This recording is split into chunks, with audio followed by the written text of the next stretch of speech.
this image has to be held up as transcendent, and by that I mean it's got to be, it's an image that's got to be at the basis of a value structure that actually works insofar as there's going to be human beings, because there aren't any human beings without the infant and the mother. And so if that's not held up as an image of ultimate value, then everything falls apart. And it's something our culture does extraordinarily badly.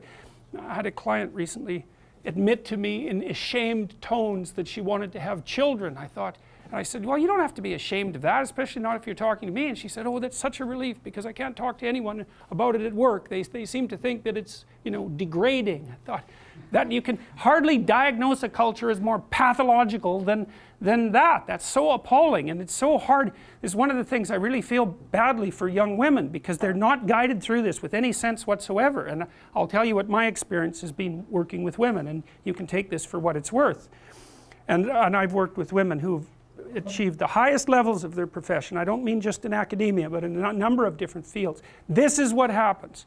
We'll take the typical woman, conservative woman, because they're more typical, conscientious, not particularly open. So they're dutiful people, you know, they're existing within the structures of their society. So I'll take female lawyers as a classic example. So they're very good in high school, very hardworking, very intelligent. Then they go to college, they're very good in college. They nail their damn grades, they do their studying, they get their A's, and they ace their LSAT, so they're smart too. Then they go off to do their articling, and they're really, really good at it. And then they get offered an associate position, and they're really, really good at it. And then by the time they're 30, they make partner, and let's say they're in high pressure, high paying jobs. $250,000 a year, $300,000 a year, $500 an hour. Okay, what's your life like? You work all the time, period. 70 hours a week, 75 hours a week, flat out, and you don't get to make any mistakes. And if your client calls you at 3 in the morning on Sunday, you say, I'm really glad to hear from you, because if you don't, there's some hot law firm in New York that'll take your client from you at a moment's notice. And the client is paying you, whatever, the firm, $750 an hour, of which maybe you get $350, and what they want is an answer about something really complicated, right bloody now. And you can say all you want about the fact that women have a difficult time with that because it's a male-dominant patriarchy. Any female lawyer who's hit 30 and is a partner that has any sense at all knows that's complete bloody rubbish. It's market determined right to the core. What happens to the women when they're in their 30s? They all leave the high-end law firms. Why? Because who in their right mind would want to live like that? That's the issue, right? Once you make about $60,000 a year, for your family, but let's say for you personally, additional income has zero impact on your quality of life. Zero. So why work 80 hours a week? Well, men will do it, some men, very few. A handful of hyper-competitive men who are obsessed with hitting the pinnacle of the given dominance hierarchy they're in will happily work 80 hours a week, and they'll forego everything else. Relationships, family, children, way in the second category. And so those men are often very difficult to live with too, because they're so obsessed with their career. It's hard to have a relationship with them. And maybe they don't have much of a relationship with their kids, but they're damn good at what they do. And part of that is they're smart and disciplined, and they'll work non-stop all the time. It's like an obsession. And that's the sort of people who run things. Those are the people who run things. Well, they're often also disagreeable too, because you want to manage people? Really? They're not going to like you. You know, and it's not an easy thing to not be liked. And actually, if you're an agreeable person, and women are more agreeable than men, it's quite painful to be disliked. But if you're in a managerial and executive position, the probability that people are going to like you is quite low. Now, if you're a real son of a bitch, then they're going to dislike you more. But those positions are very stressful, partly because of the interpersonal dynamics, and they're also incredibly, incredibly competitive.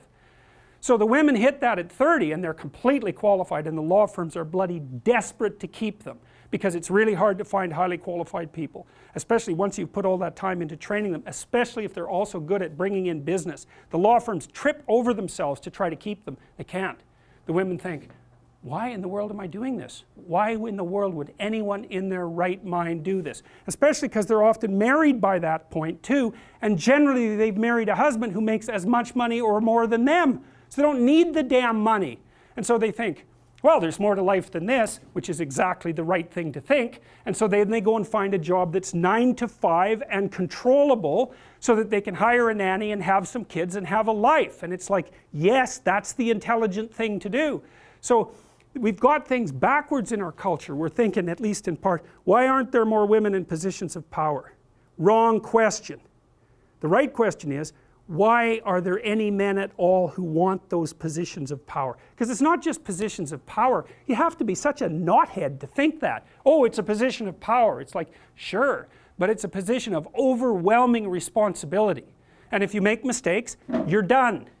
Right? It's not like you occupy that position of power and everyone does what they're told all the time and your life is easy. It's like, forget about that. People are on your case to do exactly the right thing all the time, 100% of the time. And maybe you want that and maybe you don't. So I don't know what people think is these people are all sitting in their offices with their feet up on the desk smoking cigars and oppressing the world. It's like, that isn't how it works. Those people, they work flat out all the time. So, and it's fine if that's what you want, and some people are like that. They're hyper-industrious people, right, from a trait perspective, no matter where you put them. If you put them in a forest with an axe, they just wander around chopping down trees non-stop, right, because it's built into them. But if you want to have a balanced life, and you should want that, you know, because the other thing you'll find, and this is God's gospel truth, is that the older you get, if you have any sense at all, the more important your family is to you. Like the utility of your career, maybe that peaks around 35 or 40 and it starts to decline pretty rapidly after that. And what happens, if you're fortunate, you have someone in your life that you love, that you've woven yourself together with, and you have some kids so that you have something to do from the time you're 50 till the time you're 80. And so it's a real mistake. It's a barren future without children, man, I can tell you that. It's a real mistake. And so we do a terrible job of say, putting that image forward and saying, well, yeah.